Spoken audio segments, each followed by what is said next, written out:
জীবনে ছোট থেকে বড় হয়েছি। এখন মোটামুটি পরিবারকে নিজের সাধ্য মোতাবেক কিছুটা হেল্প করছি এবং ছোট ভাই বা বাবা-মা সবার প্রতি দায়িত্ব কর্তব্য পালন করার চেষ্টা করছি। আমার পরিবার এবং আমার বাবা-মা, আমার ওয়াইফ, আমার ছোট ভাইদের নিয়ে আমার নিজের একটি স্বপ্ন, একটি ছোট ইচ্ছা। খুবই সাদামাটা, খুবই সিম্পল। চাওয়া পাওয়ার জায়গাটা খুবই সীমিত।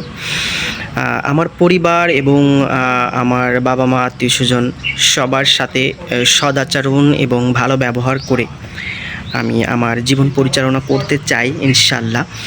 আমার পরিবার কেন্দ্রিক যে স্বপ্ন আমি নিজে থেকে নিজের ভিতরে বুনতে থাকি।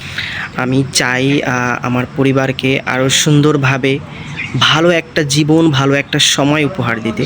তার জন্য যদি আমাকে হাজারো যুদ্ধ সামনে মোকাবিলা করতে হয়, আমি প্রস্তুত। কেননা আমি আমার পরিবারের প্রতি দায়বদ্ধ। আমি আমার পরিবারকে ভালো জায়গা, ভালো অবস্থান এনশিওর করতে চাই যে কোনো মূল্যে। কেননা সবার আগে আমার পরিবার, আমার বাবা-মা, আমার ওয়াইফ, আমার ভাই-বোন সবাই। তাদের স্বার্থ যেখানে আছে আমি আমার জীবন দিয়েও সেই স্বার্থ সেখানে রক্ষা করব। এটিই আমার প্রতিশ্রুতি আমার পরিবারের প্রতি।